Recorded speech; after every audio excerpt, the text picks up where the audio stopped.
actresses or whatever. But it was a really, really funny show. Oh yeah. And you played a lot of like the songs that were coming out on like the next CD, so you got to hear them first. All right. I need to check this one out. Yeah, you really should. Yeah, the Chris Isaac show is definitely worth checking out. All right. Yeah. Hey, Bob. Hey, how's it going? Hello. Hello. Hey, Rod. Hey, Bob. Yeah. How you guys doing? You're very distorted, Bob. I am distorted. Okay. We don't want to be all distorted. How's that? Is better? Still. Okay. How about the stick? Stick is great. It's what? Stick is great, but your microphone is quite... Too loud. Okay. Yeah.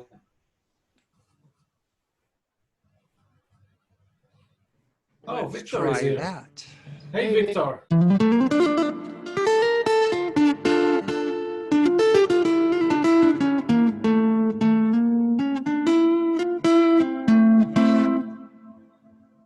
Okay.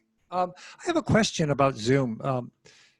Adjusting the volume, is there a separate volume for Zoom? Because my volume on my computer is grayed out because I'm using my sound card. And when I turn my sound card volume down, the volume on the Zoom is still really high. Yeah, you can go into, I don't think you can do it while you're actually in a meeting. I have to do it ahead of time. Yeah, if you go into preferences, actually you can do it. If you go into preferences in Zoom, you've got audio and you can actually change the volume, the input and the output volume. Oh, there it is. Okay, great. Yeah. I just need to adjust it a little bit. When you get the Go Mixer Pro, I you know. have this option. It's a monitor out. I'm still waiting for that thing. Yeah. So make your life easier. It'll make my whole life easier. Yes, it will. Yeah. Yeah. Everything, your family, your kids, the dog. That's Corona will go away. That's right. I'll get $1 million. Yeah, exactly. Yeah, they said 2 months. That's amazing wait time for something, but we'll see. Can't believe it. I think got it in 3 days. Well, I think that the thing is, if any of the parts were made in China or somewhere that was hit hard by the virus, things take longer. So it kind of depends. I mean, China's actually much better now. But, I know.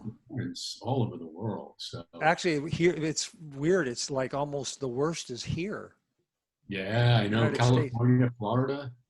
I know it's crazy. Yeah. It is because California had everything under control. Yeah, they just opened it up too soon. I mean, California is kind of about 10th. There's still like about 10 states that are worse per. Oh, yeah. We have so many people here. Of course, we're going to have a lot of cases. LA has got hit really hard. Also, we've only started testing really in quantity in the last month, so we really don't know what the extent is really anywhere until the testing started. So, I mean, I don't know if it got worse or we just learned about it. Well, that could be. And people getting results. But the problem is also with the testing. So I'm in Switzerland. If I want to get a test today, I have the results tomorrow. There are people in the States who have to wait a week. I know. So basically, if I have it, and I'm waiting a week, by the time they tell me I have it, I've now exposed who knows how many people. Yeah. And now they have to wait a week, and it's just crazy. They really got to figure that out. So that just shows you right there, if you can get it the next day, it can be done. Yeah. Oh, yeah. Yeah. I don't know. Anyway, we'll hope this whole thing just eventually gets over with. So. Like a lot of you, I'm looking forward to being able to play in clubs again someday. Absolutely. Yeah, I know. I had one gig and it got called off 2 days before I was supposed to start. I know it's nuts. Well, that's why I play on Thursday. It's kind of nice to be able to at least get to play for people and do something. So yeah, that works out pretty good. All right. Well, we will begin. And I know Rodrigo's going to do some talk about how he came about the instrument and also your approach. Obviously, you do a lot of classical music. And both like why was that your choice? But not only that, things like that I've dealt with in trying to play classical music, because I find it very challenging, to be honest with you. And the reason I find classical music challenging is because you have to generally you have to play it kind of the way it's written, or at least close to that. And unless you're trying to do some kind of strange improvisation of it, which I do that as well, but trying to play it and remember, and then when you go up to perform live, if I'm to play jazz or blues or something else, I feel way relaxed because I know that I can just find my way around and improvise and hear something and play it. But when it comes to classical, a lot of those tools don't count anymore, because then it's like, well, the song is written like this, so that's where the notes have to go. That's what you got to remember. And if you get partway through a song and you forget something, at least in my case, I could tell you I've figured out some ways of bailing and being able to get back on track. But it's definitely far more of I find it more of a challenge in that regard, at least for me. I don't know if people are different. There's a lot to remember there, I guess. Yeah, it's just remembering and then having the Not verse, chorus. I'm sorry, what?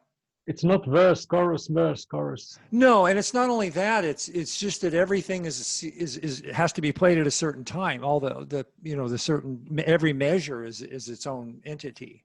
It's not like you can just fudge through it. Make a mistake, everybody will know about it. So yeah, the stress level goes through the roof. Yeah, so part of the thing.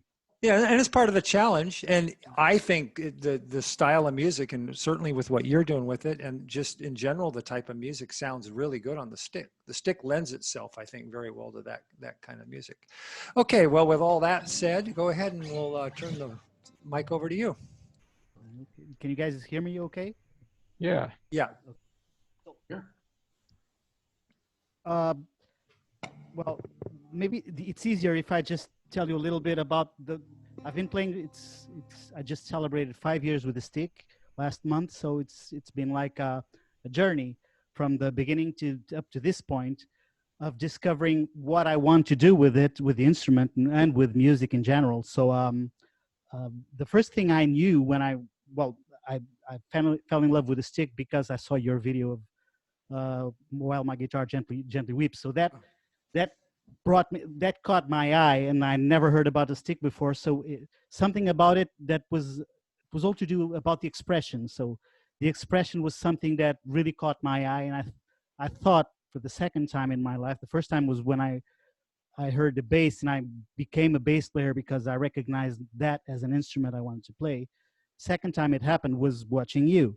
So the thing was, I didn't understand what it was when I saw it, but it caught my eye in the sense that I want to be able to do what this guy is doing. So I want to express myself the same way that he's doing it.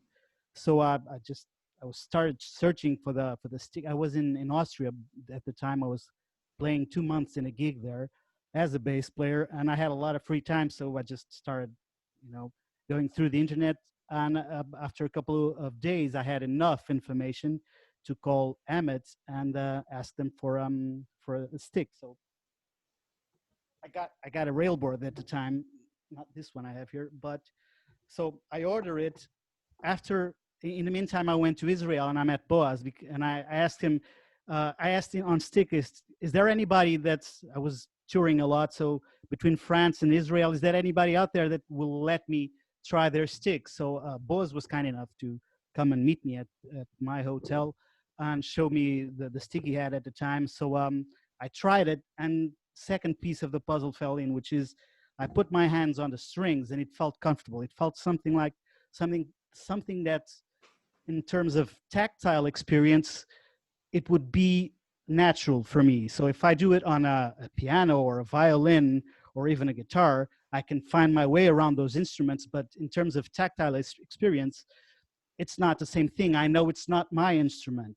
The thing with the bass and later with the stick is I put my hands on the strings, and the first thing I feel is recognition. So there's this very tactile experience that I have with the stick. So that was the second piece of the puzzle. Then I called Emmett and I ordered my first stick. So when it came, I didn't knew at the time what I wanted to do with it, but I knew that the first thing for me.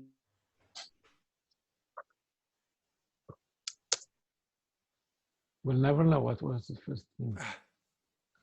Oh, You're stuck, Rodrigo. You just keep talking, Rodrigo, because the person who's talking will usually come up to the screen. So just. Ignore if somebody comes up there. Oh, actually, I think he's. I think he may have gotten dropped. Yeah. Give him a minute, he'll come back. Lost Rodrigo. Yeah, he just probably dropped out. Yeah. Let me just text him. Hmm. You're here? Oh yeah, if you can text him, that'd be great. I don't even know if he knows. He might be just. I know that's the thing about the internet is you can be disconnected. His screen is still there. He's just not on it. Okay, he's out now, so he's probably going to reboot. Yeah. All right. He's going to probably come back. Yeah. Yeah, it's always interesting to hear how people come about the instrument too. So Bob, can I ask? While we're waiting for Rodrigo to find his way back, everyone knows who you are. I wonder. I see a couple of people here that I don't think I've ever encountered. I'm wondering. I know Boaz, and I know you. I know Rob Gellner, but I don't know who Ken Lowry is. I don't know who John is. Who else is on here? Can we do some introductions, maybe? Yeah, everybody you can all introduce yourself. Boaz, I don't know are all his faces in the same order? I don't know. Boaz, you're on the far left, so we'll start with you. Just real quick. Yeah, I'm from Israel. I played the stick. Well, it's kind of complicated. I have the stick from 2002, but I started playing seriously about 5 years ago or something, just before I met Rodrigo. Okay, Ken. So I'm kind of from Philadelphia and New York. I moved to Switzerland 4 years ago, and my background is mostly in rock and electronic stuff, and also acoustic stuff. And I first heard about the stick back in the early '80s, and was able to find one in a music store that somebody had bought and just couldn't figure out what to do with it. So I got it for very little money. And for the first couple of years, I literally had one song in my live show where I played the stick. And it's a nice song, everyone liked it. And it was only probably about 10 years ago that I decided to devote all my energy to the stick. And so I played all over the Northeast. And now I'm in Switzerland. I played a few shows here and just finishing up a new CD, which will be hopefully in October. Okay, great. Yeah. We have Rodrigo's back again, so we can do some more introductions in a little bit. But sorry about that. I had the power went out in the whole house. So. Oh, okay. Yeah. So, and I was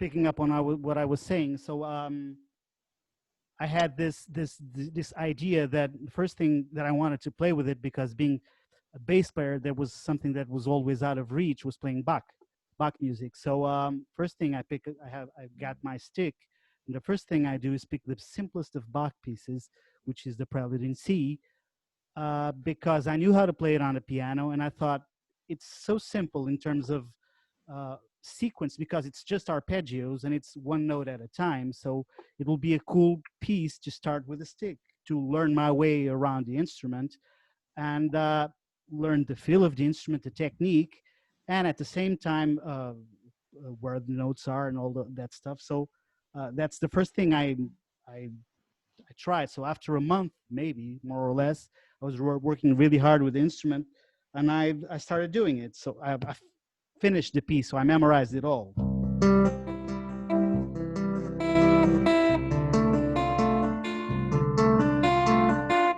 That one.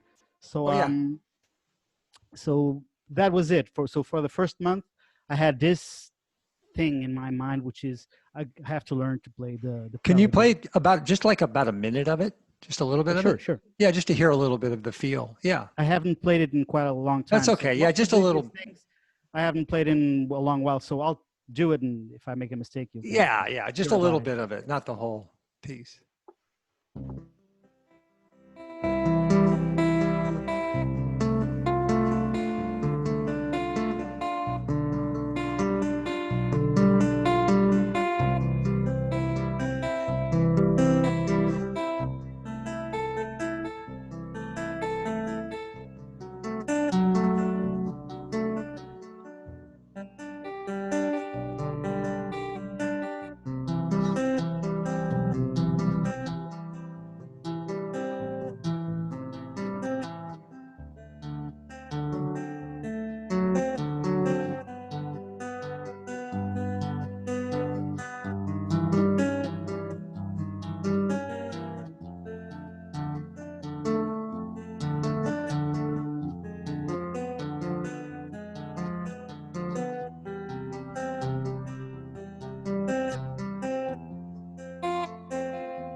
no, that's great. Yeah.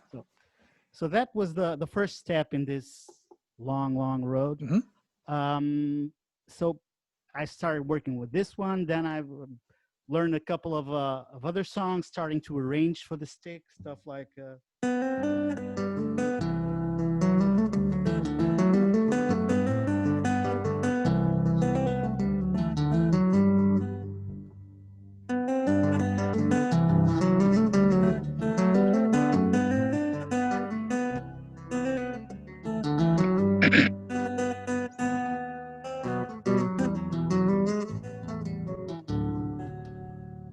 So stuff like this. And that, after a couple of months, in the meantime, I went to Mallorca where there was this stick camp. Right. And it was my first seminar. Jim Meyer was there, Boaz was there. There was this bunch of cool cats from France, amazing musicians. So a lot of things I learned just watching them, stuff like hammer on a pull off, the way that it's supposed to sound and look, and it's much easier to see somebody play live than just watching in videos. So for that first experience, and with whatever I was trying at the time, I came up to this thing where I had to be able to play a live gig after 1 year with the instrument. So 1 year in, I had to have enough songs to play a 1 hour live gig. So that was it. That was my first, how you call it, threshold. So that was the first threshold I put to myself, is 1 year live gig, 1 hour of live music. So I started working with a bunch of songs, and I eventually did do it.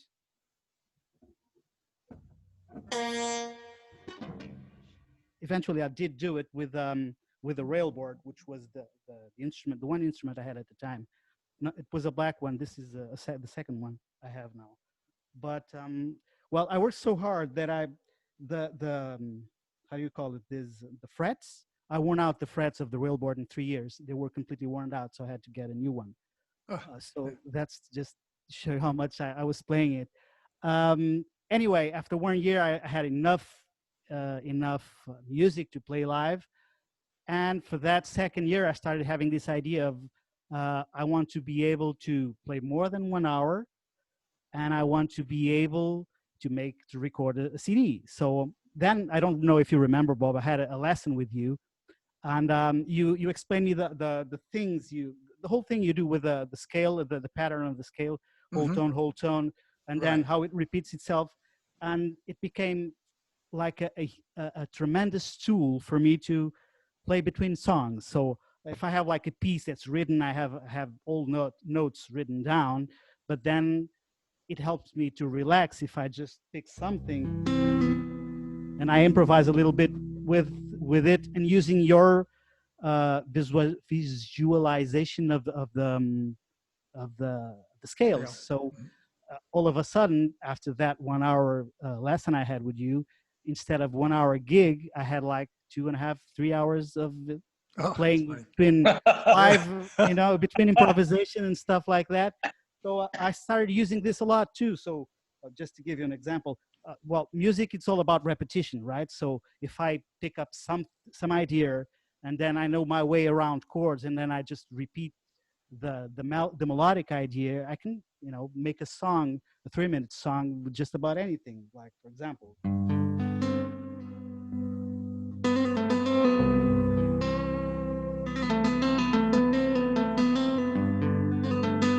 and I'm just repeating the idea.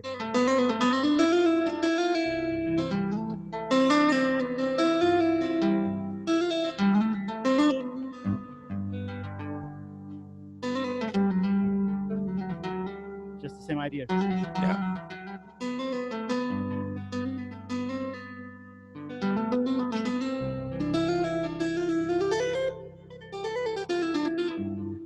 This kind of stuff. So it's like this amazing tool. I'm just fooling with, just noodling with the instrument. But since I know the scale, any scale in any key, with that tool you gave me, I just had a double of time of playing live. So by the end of my second year, I had enough songs to be able to make a CD. And by the end of the third year, I had enough songs to make another CD, and a CD of just this kind of stuff, improvisation stuff. And so by the end of year 3, I already had like 3 CDs, and bunch of people were asking me and wanting me to perform. So it was really fast. Good. The whole evolution. Yeah. I felt like I was always chasing, the repertoire, because people were asking for more than I could give at every given time. So that was the whole thing. So eventually, I have this tool, and I know I can fool people for about 3 hours of music. It's time to do something more serious. So whenever I want to do something more serious, I go back to back. Back to back. How do you say it? Back to back. Yeah. Back to back.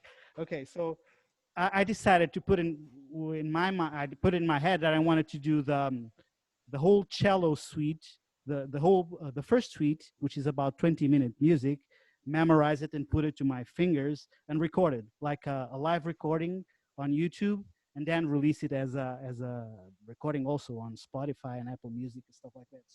So I did it. It took me about 6 months, and I eventually did record the whole cello suite. This one.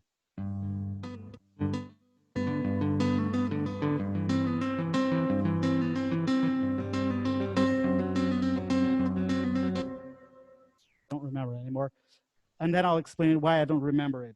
So I did it, and this was like late last year, and then I was okay. So as I did this, I realized a bunch of things. First of it was, how do I use my practice method to be able to record more information into my brain more and more and faster. So how do I take the amount of time, the limited amount of time I have, and improve on it? So that was one of the first things I was working, and that the Bach piece taught me. And the second thing was, started to become apparent that, particularly for classical music or for arranged music, where you have the time to think about it, I started to look at the stick as if it had, instead of having a melody side and a bass side, it's kind of like it has a melody and a bass side, and it has open strings. So each hand can provide, that effect you have on when you play a guitar and you have an open string where you have enough time to change the position. Right. And it's always very musical to use an open string, because you can, that like this.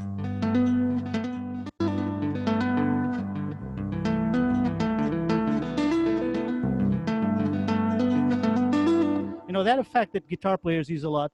So it became apparent that I could have any hand helping the other hand in providing an open string. So and with if you have written music, you can look at it and you can, without changing any single note of anything that's been written, you can play it on the stick and make it sound a lot more musical than just having melody side, bass side. If you just put each hand helping the other in providing what I call an open string. So that became apparent with the Bach prelude, and eventually, then in the beginning of this year, like I think it was right on 3rd or 4th of January, I got a new instrument. Yeah, it becomes really apparent in the prelude. I mean, I was going to say the overlap is really great. Is the way that it's written and played on piano, are you playing the notes in the right hand the same as the piano and the left is the same, or is there any notes borrowed from the right or the left that's played with the other hand a little bit? All the time, I borrow notes from. Yeah, so I borrow notes all the time from whatever that thing you say about keeping notes ringing when you do a scale. Yes, like exactly. When you have two notes ringing. Well, if you use both hands, you can have a lot more notes ringing. So it opens up the sound. So I'm borrowing notes from each side all the time. The more, the better. So with this instrument that I got built, which was actually there's a second one now, but it's like it was a inspired by your acoustic stick, but the difference is this one is a nylon string instrument. So with nylon strings, what you have is the strings ring a lot less and for a lot less time than steel strings. So it became even more apparent that I need to have both hands helping each other and having bass notes played on the melody side and melody notes played on the bass side, because I need them to keep ringing, and I need more of them. So that's why I don't remember the how to do it, the prelude, the suite in the railboard, because I decided I'm going to convert all of that Bach music into this acoustic instrument, which will sound like this.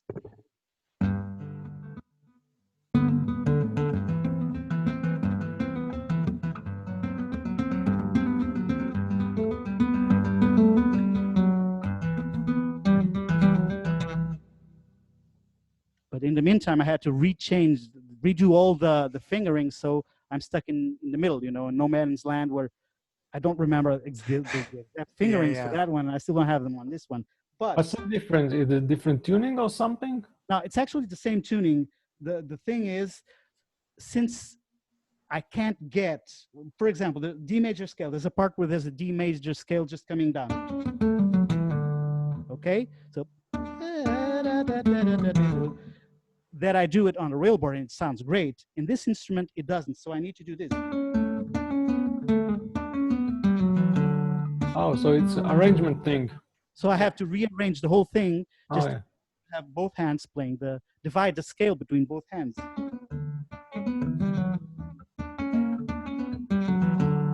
And it becomes much more musical, and I have a lot of more sustained notes. So that was the thing that came out of this Bach prelude experience, which is I'm beginning to look at the stick as much more than just right hand and left hand. It's like everything's connected, so I can borrow notes from. The more I borrow, the better it sounds. So this came with this instrument. So, and this was in the beginning of this year. So at that time, and then coming back to the 12 string, and I kept on rearranging stuff from other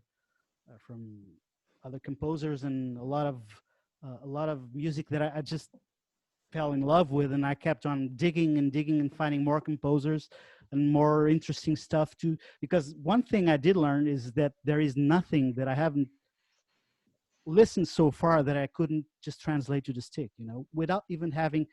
I haven't done too much of the piano adaptations or transcriptions, but in terms of guitar repertoire, there is nothing I haven't found that I couldn't play on the stick exactly as it was written. Sometimes it's not obvious, but that's the fun of it. It's trying to find a way to offer an alternative to the original guitar version, in terms of people listening and saying, I like this version better than I like the other one. So it's not just I want to do it because I want to do it. It's just do it and make it believable and musical enough to people, so that people will prefer listening to it on this instrument than on a guitar. So as I was saying, the whole thing with helping one hand helping each other and providing open strings led me to a bunch of new songs.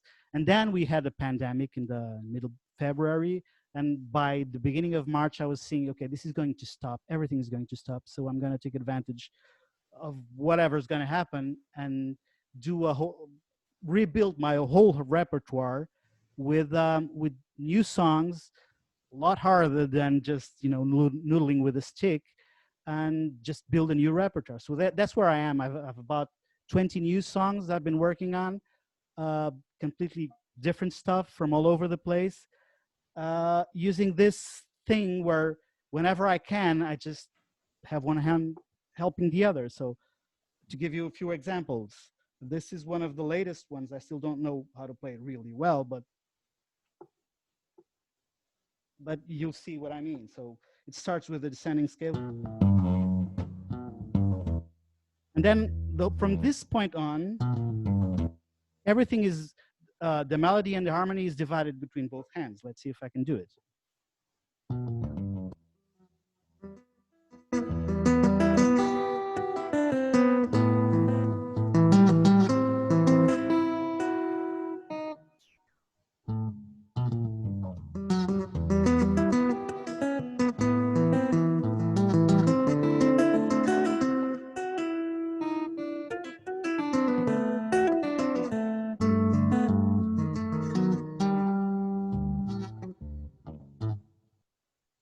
well, but you see what I'm getting?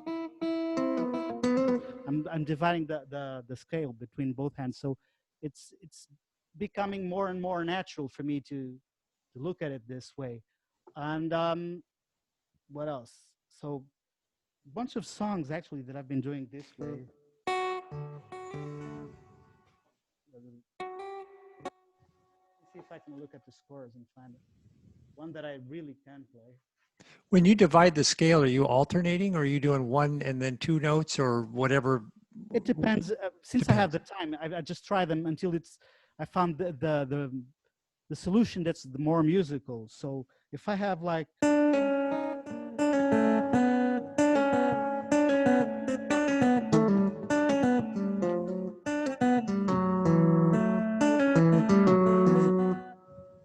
me see if I can find it.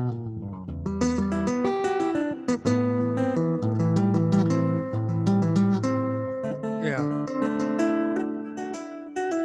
This is a very good example. Right. So I have between both hands are playing the scale.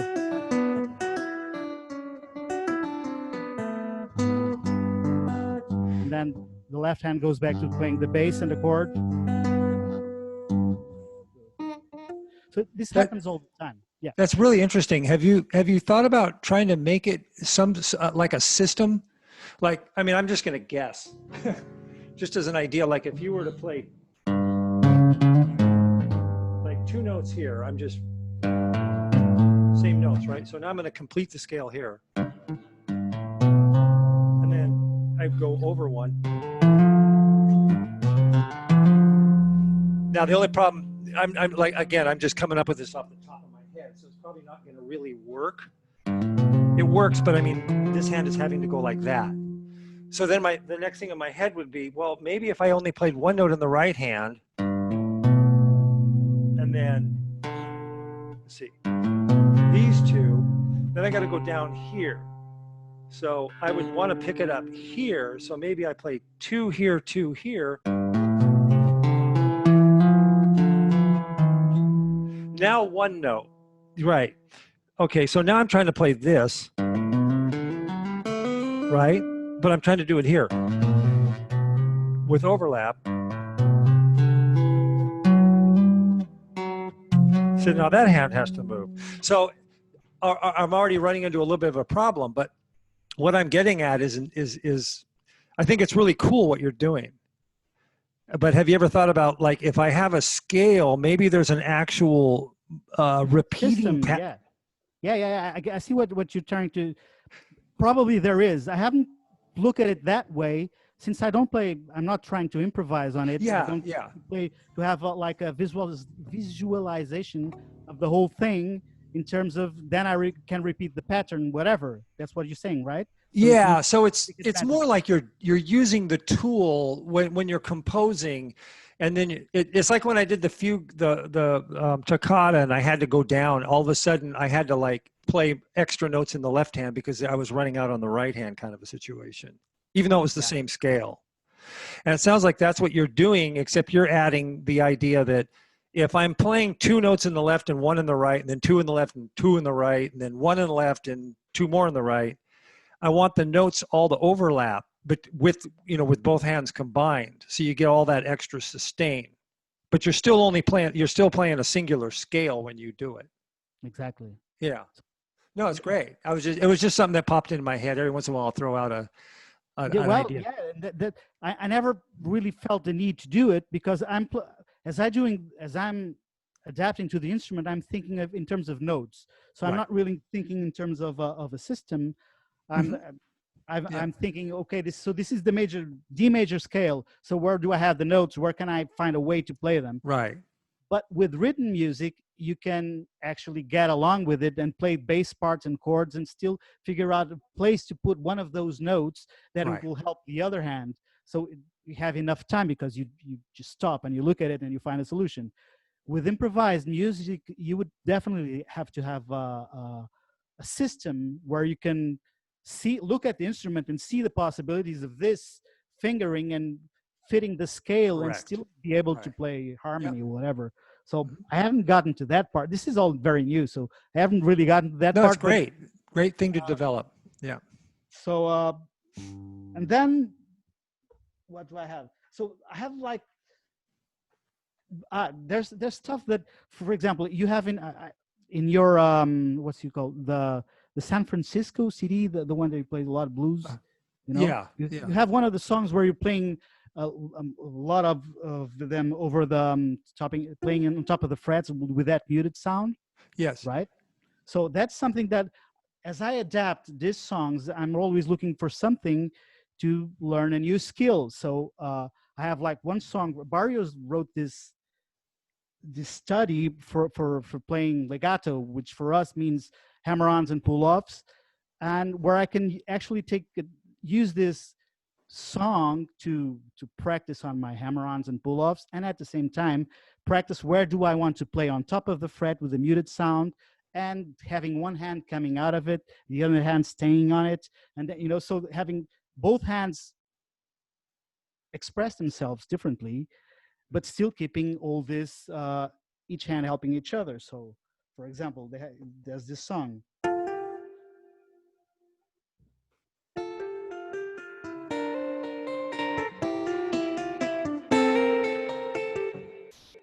And then if I play it with the muted sound, it's like this.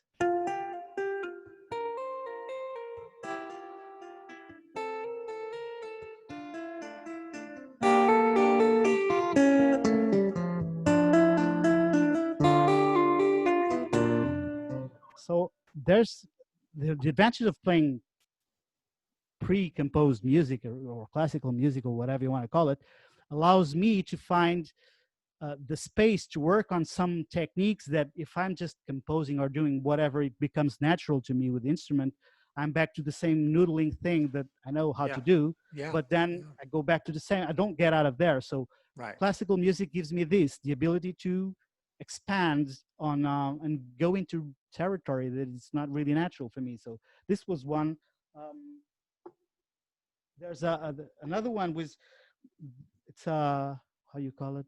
I don't remember the name of the composer. And I still have the scores around here because, okay. So Robert Schumann wrote this little piece, which is amazing in terms of playing with both hands, but having the left hand expressing and making vibratos instead of the right hand. So you can even work with, and it's a lot harder than it looks because the right hand will do them, but you having the left hand doing it without the right, it's really stressful. Yeah, so definitely more of a like challenge. This.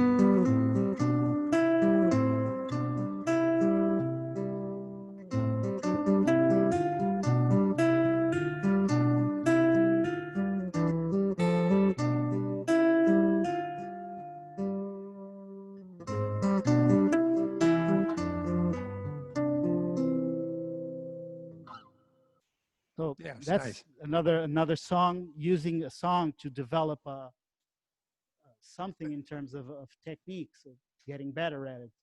What do I have? And then as I found out about this, just to finish, I found out about this. As I was searching for guitar music, things that would sound awesome on a stick. I found this composer, which is a Venezuelan composer called Antonio Lauro.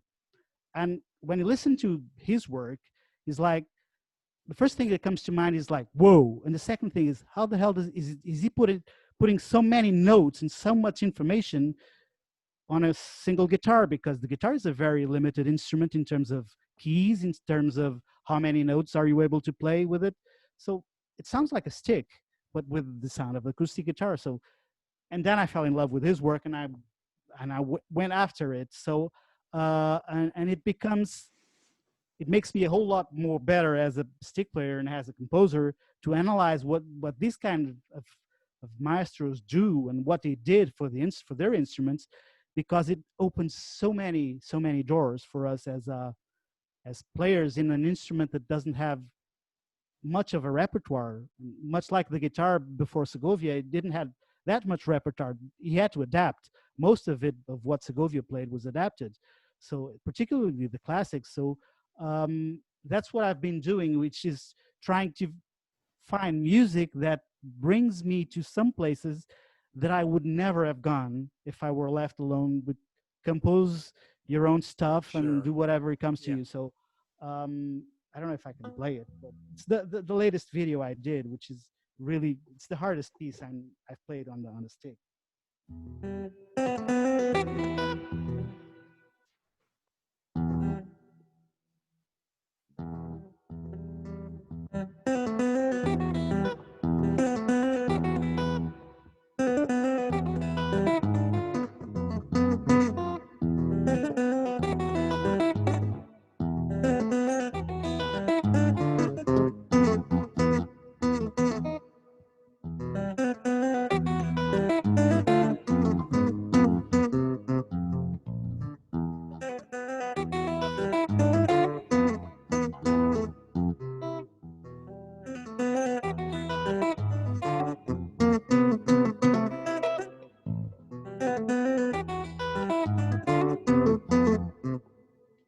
It's not coming out. Usually it's that kind of thing I have to practice for. I've been practicing for 2 hours, then it comes out.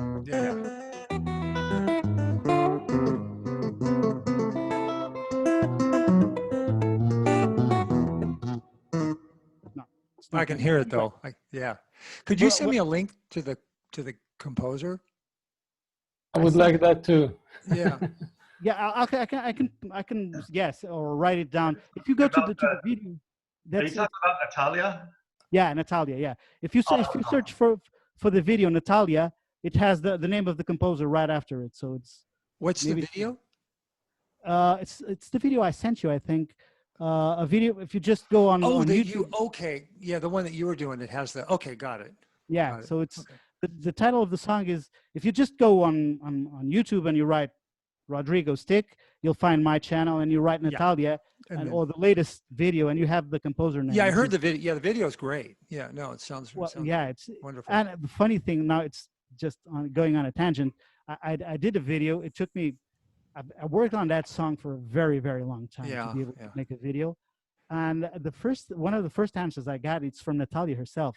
So the maestro's daughter saw the video and she wrote me back. So that was really that's incredible cool. experience, you know. Absolutely. It's like having Emmett writing to you and saying, "I like what you did." So I think that is so cool when that happens.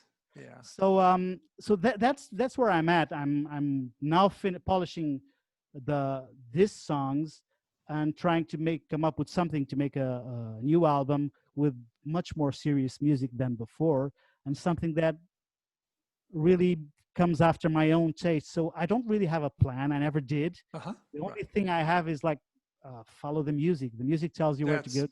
Follow the music, and it's brought me to this amazing composers and amazing music and amazing instrument and everything. So I just follow the breadcrumbs, you know. So that's my personal experience with 5 years of Chapman Stick. So that's about it.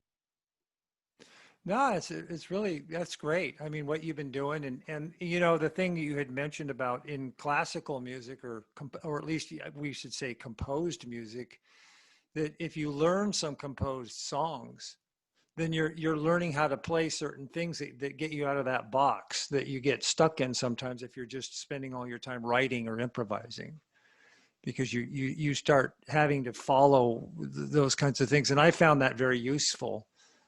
To do that. I like to improvise. I mean, that's kind of obvious. It's something I have a lot of fun with, but at the same time, you know, it's nice to have those different kinds of musical passages to add to your repertoire, and it forces you to move things around in your hands that you would otherwise not really think of.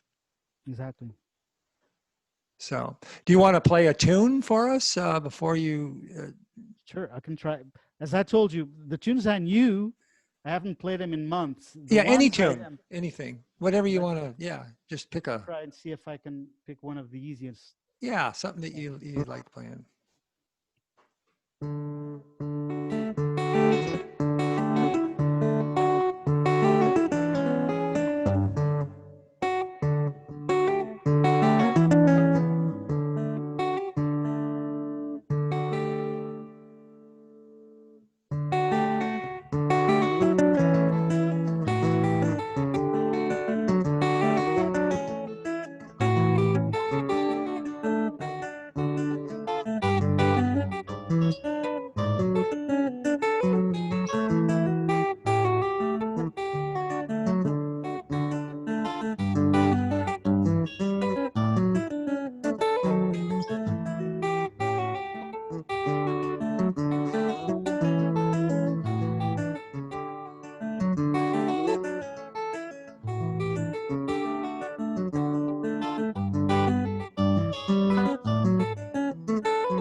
Yeah, nice.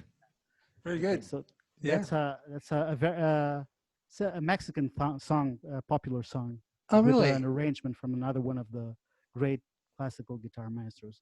So that's what I've been doing. It's this kind of stuff. Yeah, it's really good insight for all of us to not only just what you're doing in your journey, but just your approach. And then when we all think of our own playing and like going, okay, it's always nice to hear how you've put obviously a lot of time into it. And so how somebody has put all this effort and energy into the way that they're doing it. And then when other people see that, they go, okay, I've been spending my time doing this over here. Like in my case, I go, wow, but here's another thing that you're doing, like extending the hands, overlaying the single note melody, but using both hands to stretch it out and all, and go, okay, this is something he discovered, and that we all could try to come up with some form of adapting that into our own playing. Yeah, sure. And that's I think it's like with Emmett. I always find it interesting to try to understand the way he approaches music, and like what is kind of going on in his mind. It's very interesting how he had said, like, a lot. He was trying to explain about how when you play a chord,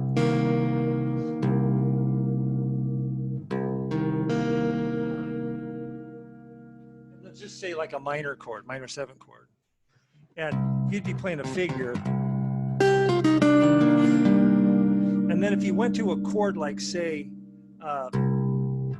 major, in this hand, instead of thinking of any of the particular notes that he was playing, he would just stretch the hand out. So in other words, my hand right now in the right, and the melody, is it visual? The right hand is stretched out over 3 frets. And then he would major, his instinct would be just to stretch it to go over 4 frets.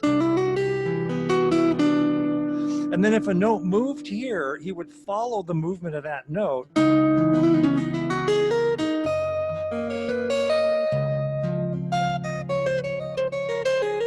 So I'm doing something very simple in that. And again, this is relating back to what you're showing us one thing, and that how I saw Emmett do that. And that just opened up a whole thing. Like, no matter what chord I'm on, if I find with my ears where I am, and I drop a finger down, now I'm playing a major chord below that, a half step below the minor chord. I would stretch that hand.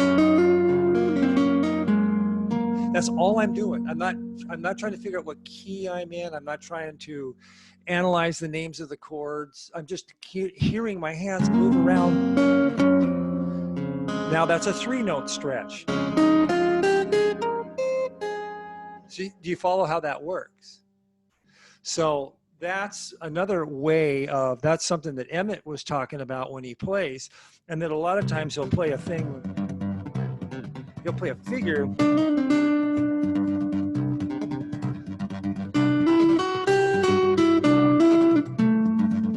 now what happened there was I stayed in the same place, but I just stretched the notes out. So it made, because there's no third being played over here,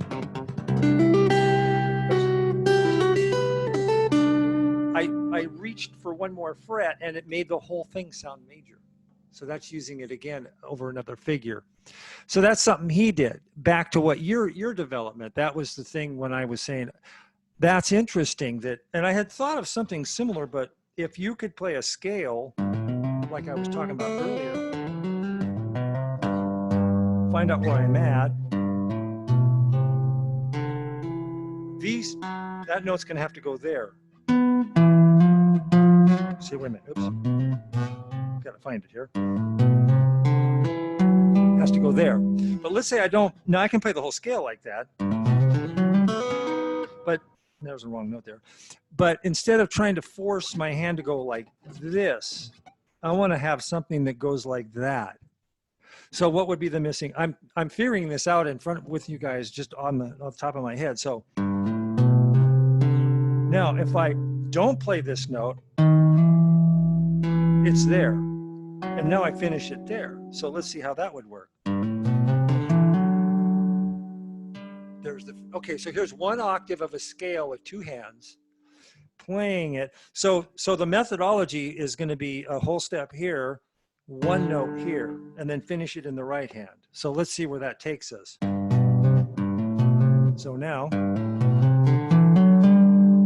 so there's a scale, and the game for me is I want to do what you've been doing, where you have the notes overlap between the two hands, which is really pretty. And the other thing is to be able to not have to do this thing where one hand is compensating for the other, because you got 4 notes per string over here and 3 notes per string over here by moving your hand diagonal. I find that difficult. I find on the instrument sometimes it's hard to jump my hand up somewhere. I like working my way up. Like if I were in a scale,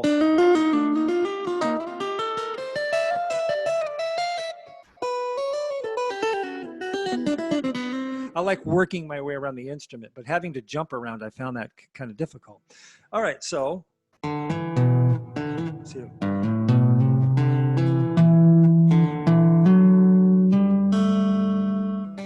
Yeah, that's the next note. So now I can continue with these 2 notes. And then now I actually end up skipping a string. That's kind of cool though. So here's the pattern extended.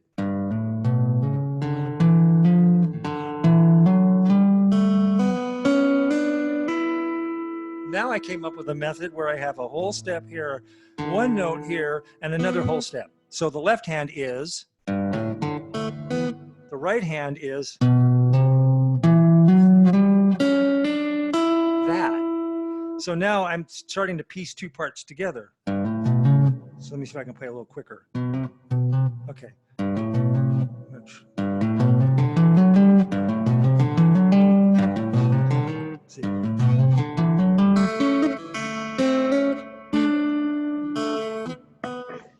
Oh, I missed that note.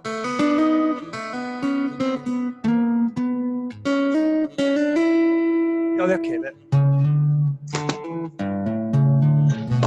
Here it is. Okay, so now I can do it slowly. There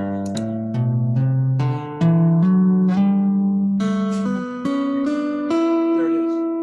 Okay, and of course I'd have to practice it. Well, just a little thing.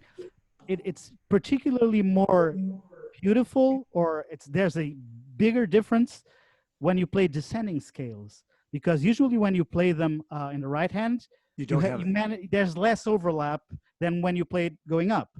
So if Correct. You use like divided between both hands, you have a lot of overlapping coming down the scale, which sounds in Bach uses this a lot, a descending scale, right. More than he uses upward scales. So it sounds right. particularly beautiful with this thing.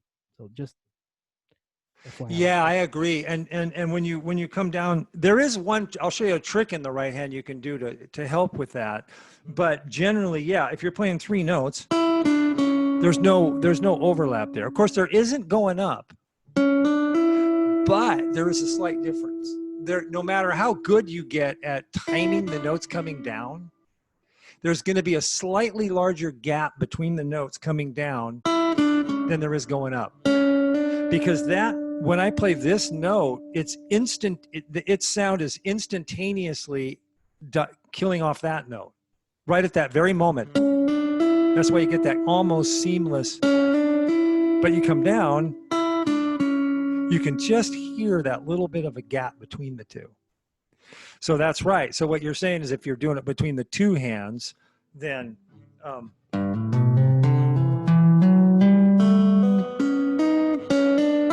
going down, there's that overlap between those two notes. Let's see, what was it? There it is. So it's this.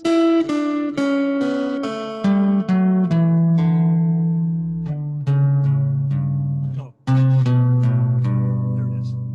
Yeah, that's going down and hearing that sound.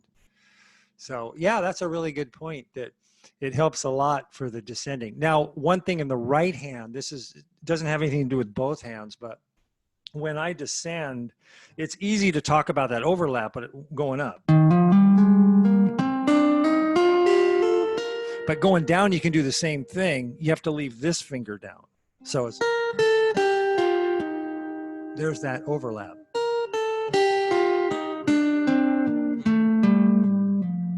Now you get it there, but right about the time you get to this note, you really have to start thinking about getting this one moved over to there. I'm pulling off. Half step ringing, going down. So the overlap thing can be done as going up and as well down. I'm talking again, of course, with just the right hand. What you're talking about is integrating the two together. And they're both very, very valid. And there's times in a song that if in your arrangement, you're figuring out how to do a scale. I'm going to find a note in this hand. It's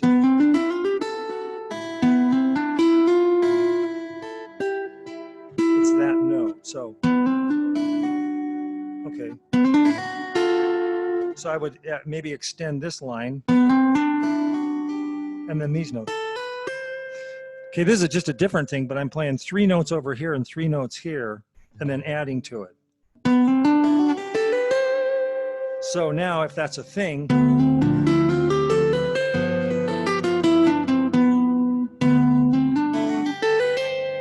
now I just threw that in on top of it.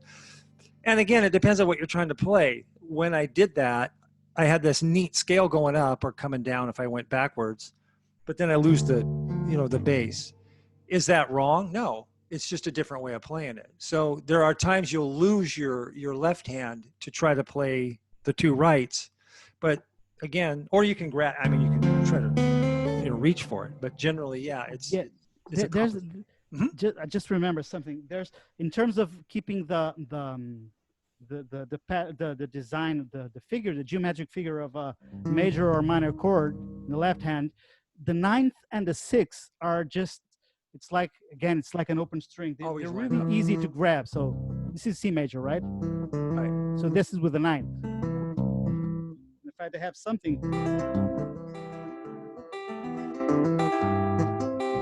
Right. So the 9th is very easy to put in terms of scale, and the 6th also. Right.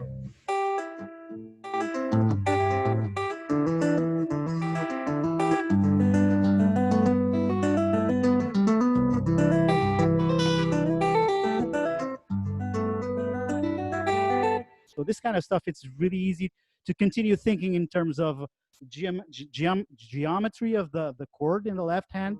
Right. But same as the diminished chord. Like, yeah, it's symmetry. Right.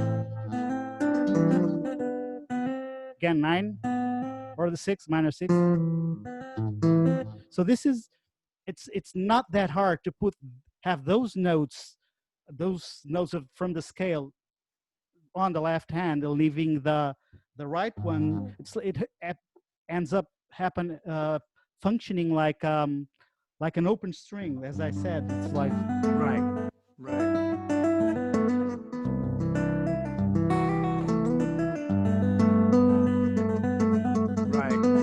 so. This is the another thing that just popped into my brain, which is No, this is great. This is what it's all about. Just throwing, brainstorming and throwing things back and forth. It's so perfect. that's something that it becomes in my case, which is when I improvise, I'm doing simple stuff, and that improvisation for me, it's just that little break between songs that allow me to, rest and get rid of some stress and just bring the whole thing back down a notch again. Because if I'm going, like you said, if I'm going to play classical music or a very well-known piece, like if I'm playing Bach or something, there's no room for error. And of course you can make a mistake, but people will know you made a mistake. Yeah. If I'm just improvising, it's kind of like, you can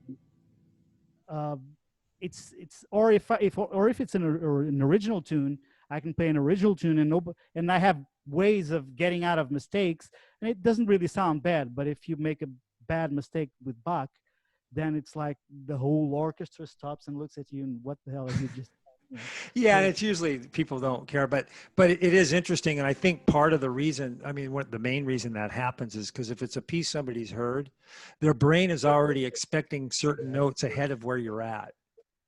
Yeah, it's anticipating what you're going to play, and then the minute you play something different, the mind goes, "Well, wait a minute, what?" Whoa! Yeah.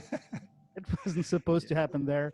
Yeah, I know. Yeah. But, well, it's the thing with playing classical music, and that just to answer the first thing you said in the beginning of the Zoom session, this is something that I've learned, which is the more you play in a situation where where it's, how can I put this? The more classical music you play in a place that's not supposed to have classical music, like for instance, if you go into a bar and you play classical music, the next time you go into the concert hall, it's peanuts, because if you made it through a bar or a jazz joint or whatever, if you're playing like the prelude in whatever, and then you go to the classical venue, it's like, okay, this is way simpler here. So if you put it up there and then you bring it down a notch, it becomes a lot easier. So with classical music and playing it live, in my very own personal experiences, you go too far and then you come back down, and it's like becomes a lot easier. That's just another thing.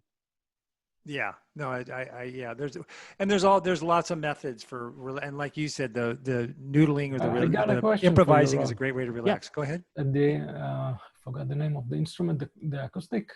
The dragonfly. Dragonfly, yeah.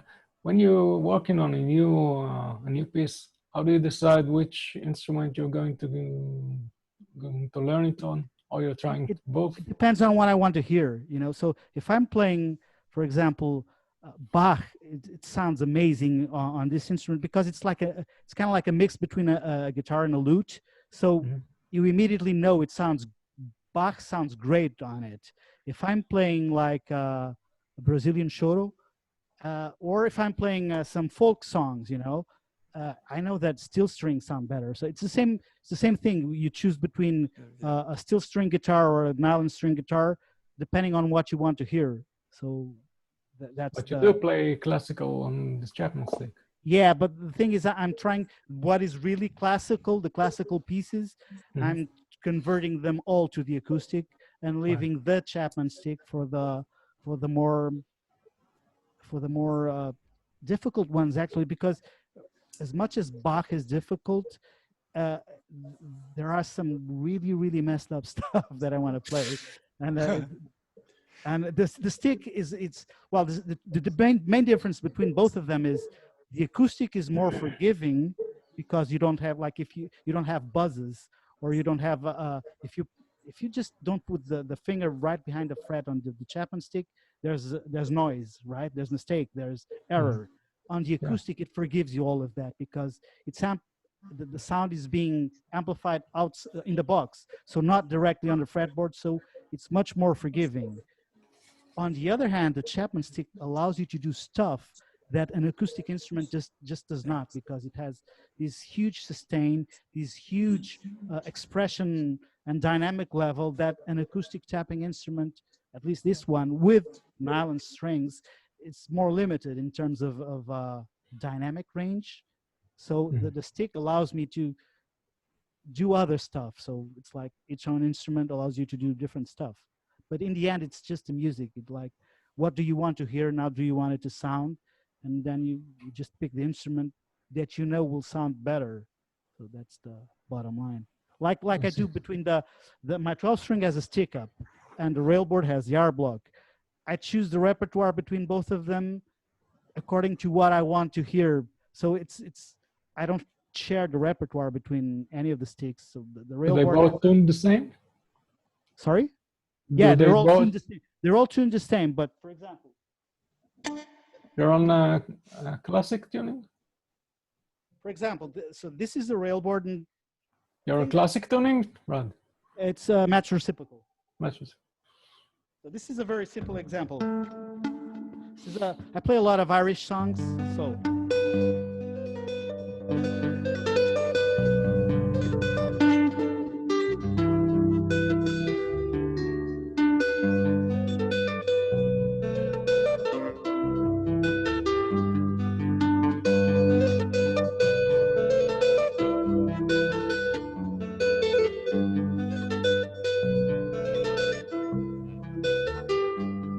This sounds amazing on this instrument, right? Mm-hmm. But if I do it with the stick up,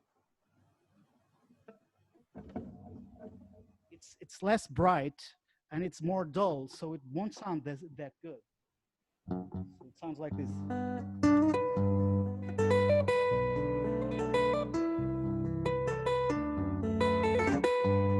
So sounds less like an harp, as the other one does more sound like an harp. So according to the repertoire, I will choose the instrument from that. Yeah, that's great. The acoustic sounds really good. I like it. I'm amazed the nylon strings ring that much. It's really pretty cool. Yeah, actually it's not regular nylon strings. It's they made in Venezuela, not Venezuela, in Argentina. There's this string manufacturer that came up with strings to play bass on a traditional guitar. So you kind of build different kinds of strings with more mass, more volume, so you can play like really low notes on a normal guitar. Yeah. So what Mark did was he just developed a tapping instrument, taking advantage of these new strings, so you can just use them, and because they're all nylon core, but like the lower notes on a classical guitar, so it's nylon core with steel wrapping. I don't know. Yeah, that's so yeah, nylon. Yeah, I've heard of that. Yeah. So that's the thing that makes it possible, because if it's just nylon, pure nylon, you tap it and almost nothing happens. Yeah, I tried it on a nylon guitar a long time ago, and it just doesn't happen anything. You hear more of the tapping itself than any notes. Yeah. So. Okay, well, I'm going to wrap it up today. I mean, if you guys hang out, but I've got some things I'm going to go do. And so, again, Rodrigo, thank you very much. I really appreciate that. That was excellent. Yeah, that's great, Rodrigo. Thanks. Thank you, Rodrigo. Bob, any chance you could upload this session and the previous one with David? Oh, yeah, I'll try to upload. Did you get the other two? The other two, yeah. Okay, that worked then. Okay, yeah, I'll just have to. Yeah. Okay, I'll do the same thing with this one and the previous one. Yeah. Yeah. I just have to get on it. Yeah, no problem. All right, everybody. Have a good one, and I'll see you next Bob. week. Okay. Bye. Thank you. Yeah. Thanks. Yep. See ya. Okay. Ciao. See you guys.